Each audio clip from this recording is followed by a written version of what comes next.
Court reporters hold one of the most important roles in the justice system. We're entrusted with the official records of the courts, and we also have to run our own businesses, which is not something most of us were prepared for. I'm Bryn Seymour, freelance court reporter and life coach, and I invite you to join the discussion about the problems we face and the solutions we create on the unique journey of a stenographer. Welcome to the Entrepreneurial Court Reporter Podcast.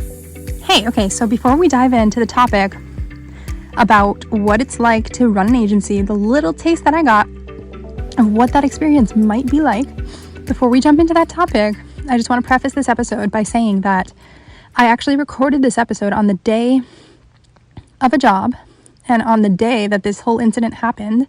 So the emotions inside of me were fresh and I was kind of venting a little bit. And I was just sharing as if I was on a phone call with a friend. And so this was a few months ago. It was the end of 2022 when I was living in Maine.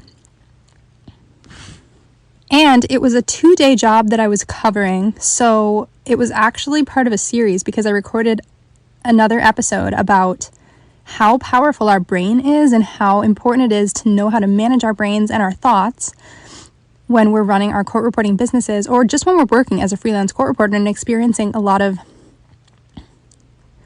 maybe negative feelings and emotions and maybe getting easily annoyed, because that's what was happening on day one. So day one, I had recorded an episode, and day two, I had recorded a part 2.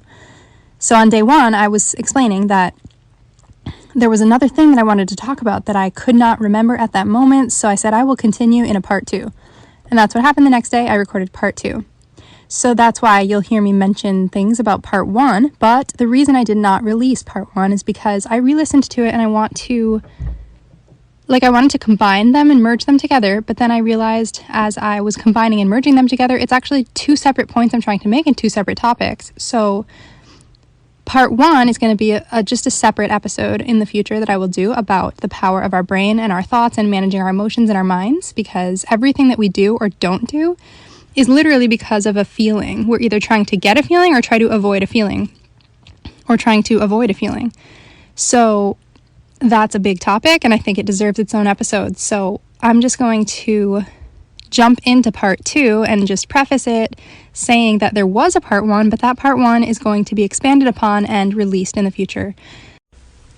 Hello again. It is a beautiful day in Maine, so much more beautiful than, well, every day is beautiful, whether it's sunny or rainy, we need it all. But it is a nice sunny and bright day here in Maine. I did my second day of the same deposition that I did yesterday in Augusta with the hydrologist.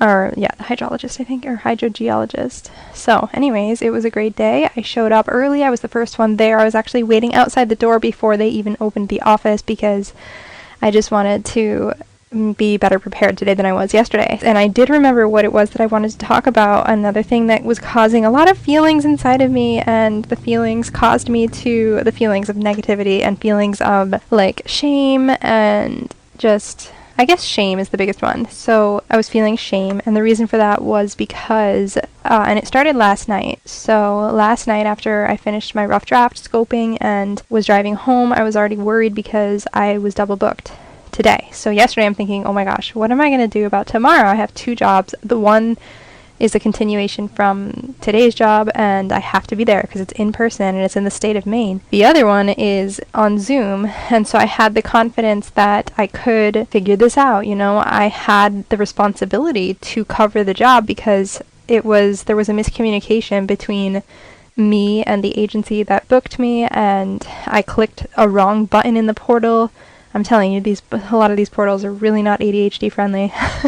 I clicked the wrong button. The button that I was trying to click was to just check in for the job for yesterday.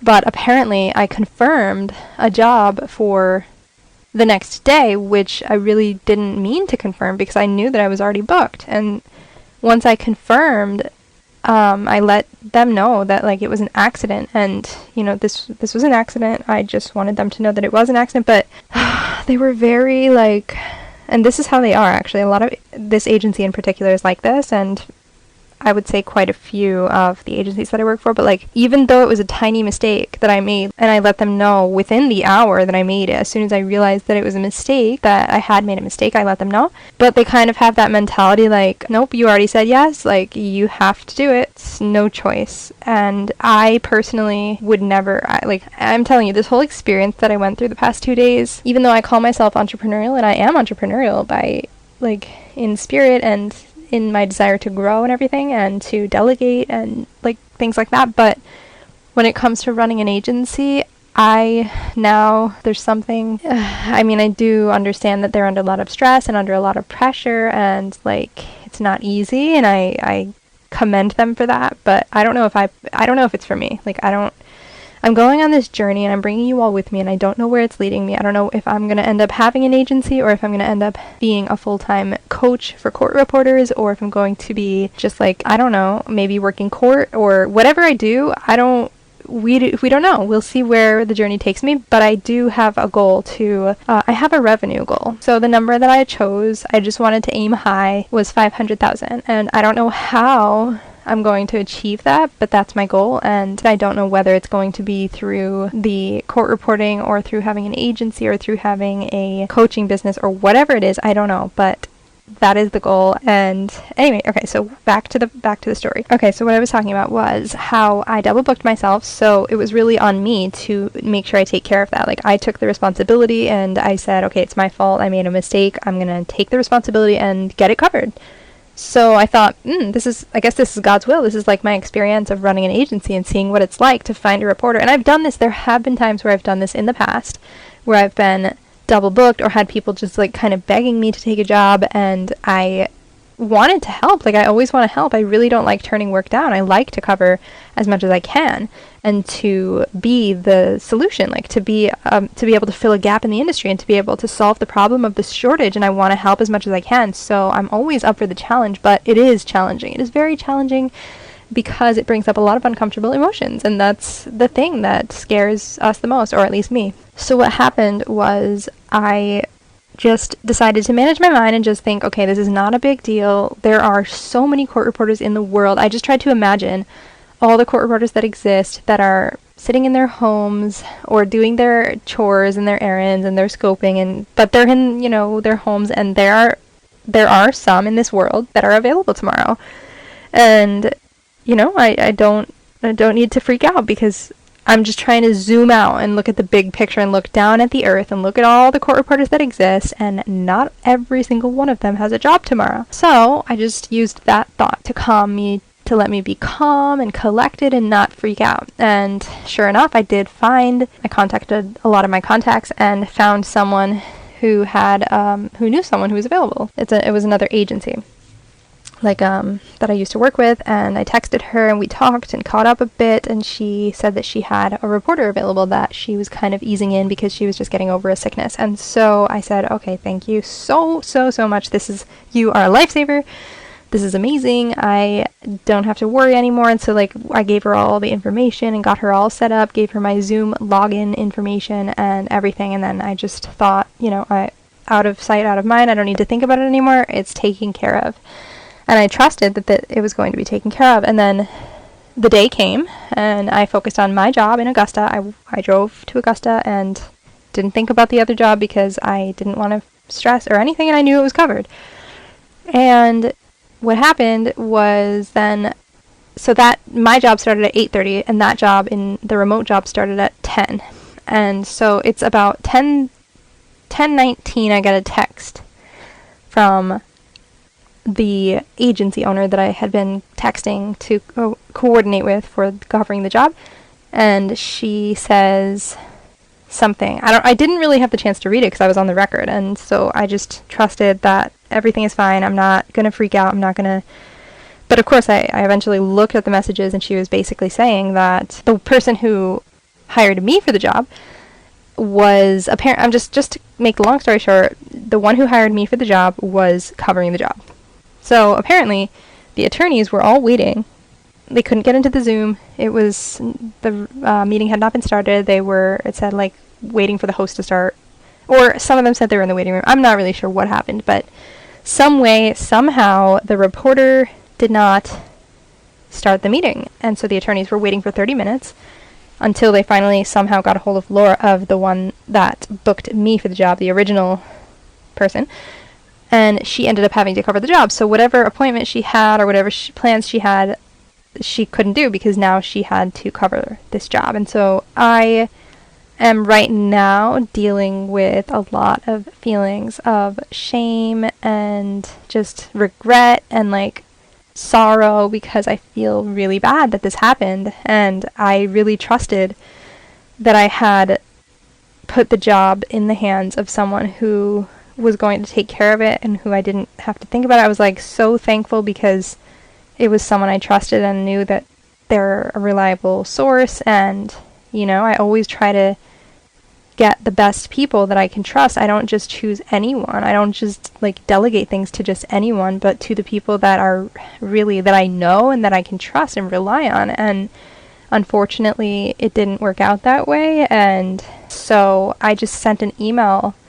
I mean, of course, I couldn't deal with this while I was on the record, but after finishing my job, getting home, kind of being a little bit paralyzed for about an hour, okay, maybe not an hour, like 30 minutes, I laid down on the couch and I was just kind of stuck. I was just like, I don't even want to look at my emails. I don't even want to deal with this. I just was not basking, because basking means, okay, not basking. I was just paralyzed in shame for this whole situation. And finally, as I was laying there, I was like looking through my emails and responding and just trying to figure out like what happened with the Zoom. Was there a technical difficulty? What was the issue? Why couldn't they get into the meeting? And why did Laura, my client, have to cover the job that she had originally delegated to me? What happened? And so I was talking to the one who I delegated it to, the agency owner, and she was telling me that she was going to bill me for a same-day cancellation, and that she had to pay her reporter, and I was just like a little bit flabbergasted by the whole thing because it was not a cancellation. I mean, this whole thing was just ridiculous, and it made me really feel the pain of running an agency and really second guess myself when it comes to wanting to have a team of court reporters and wanting to take on the responsibility of scheduling jobs and covering jobs. It just seems like it brings up a lot of negative emotion, and I don't want that to be the reason that I don't do it. But it does feel like there's got to be a better way. There's got to be a better way to run an agency and to run a court reporting business than that. Anyway, so of course, the only way to do something is to keep trying, and even though we fail, we just fail our way forward and keep failing until we find the way that works. And I'm sure that it's going to keep happening because any court reporter that gets double booked is in pretty high demand, at least at some times. I mean, of course, this summer, the whole summer was pretty slow. But as soon as summer ends, it's like double bookings every day, like so many jobs left and right. Emails, I don't even know. I need them to go through my schedule because when I just get random emails with random dates, I have a very hard time responding to that because I get a little bit overwhelmed. Like, I don't know if I'm available that day. Just look through my calendar. I have a calendar, a scheduling link that has changed everything. So when people schedule through that link and book an appointment on my calendar, I never miss that because it's on my calendar. I get the pop-ups, I get the email reminders, like it's booked through my calendar. But if someone just emails me a date, there may be some issues. But anyways, so Calendly is what I use. If you guys want to check that out, it's a really good resource. Helps to keep us organized. So yeah, in the summertime, it was very slow. I guess everybody's on vacation. Maybe not that many people are working, but as soon as summer ends, it gets really busy. So any court reporter who gets double booked and asked to cover multiple jobs in the same day and just people begging them to cover, of course, is in high demand and is going to want to solve the problem and help in some way by getting together a team of reporters that can cover for them in emergency situations or as a backup. And so having that mindset, I don't think I'm going to stop trying, even though I failed a few times, even though things went wrong. It's just how things are going right now, and that doesn't mean that I'm a failure. I know that I did my best, everything that I could do in my power to get that job covered, and what happened on the record, or obviously it wasn't on the record, but what happened at that time that the job was supposed to start was really not in my control, and the best that I could do was send an email to everyone who was involved and whose time I wasted, and who spent 20 or 30 minutes waiting and being confused and emailing each other and trying to figure out what was going on. I sent them an email sincerely apologizing, and it really came from my heart. I really do feel horrible about it, and that's the best I can really do, is to just apologize and be genuine and sincere and from the heart, because there's not really much else that I can do. What happened, and if they hold it against me and don't want to work with me ever again, I understand, but I'm not going to stop trying because of that, or let it paralyze me for hours and hours or days and weeks. It did paralyze me for 30 minutes where I was just laying on the couch, but at least at that time I was going through my emails and responding to things. And so anyway, it's just so interesting how just by changing the way we're thinking about things can really help us to take the actions that we want to take, because the feeling that I was having yesterday of being annoyed was causing me not to show up the way that I wanted to show up, and the feeling that I was having today of shame was causing me not to do the things that I wanted to do. I was planning to record this podcast earlier, but because of the shame and the negative emotions I was feeling, I delayed it, and I distracted myself, and I started checking the fridge even when I wasn't hungry. I even stopped at Taco Bell and got a Crunchwrap Supreme. Everything I was trying to delay recording this podcast, procrastinating, avoiding that uncomfortable feeling. But as soon as I get started, it's that those feelings just disappear, and it's really so much fun to talk to you guys and to share my experiences. And I'm really thankful that you guys being supportive and letting me vent and letting me get my thoughts out, and I hope that it helps in some way for all of you who are entrepreneurial spirited court reporters or who have dealt with similar issues. And all you agency owners, I feel your pain, and I am so sorry for all the mistakes that I have made and that you've probably been through in your experiences. And so I definitely give thanks to God and cheers for just failing forward and keep trying. All right. Hope you enjoy the rest of your day and your week, and I'll talk to you next time. Bye. To all the podcast listeners, this podcast is growing, and I want to offer you an amazing opportunity to be a part of the team. Managing a podcast is kind of like freelance court reporting. There are a lot of small pieces to manage, and if you know me, you know I'm all about delegation and working together. Because you know what they say, if you want to go fast, go alone, but if you want to go far, go together. So if you're interested in helping out with things like transcription, show notes, copywriting, marketing, engagement, head over to courtreporterconnection.com and navigate to opportunities, and then you can apply there.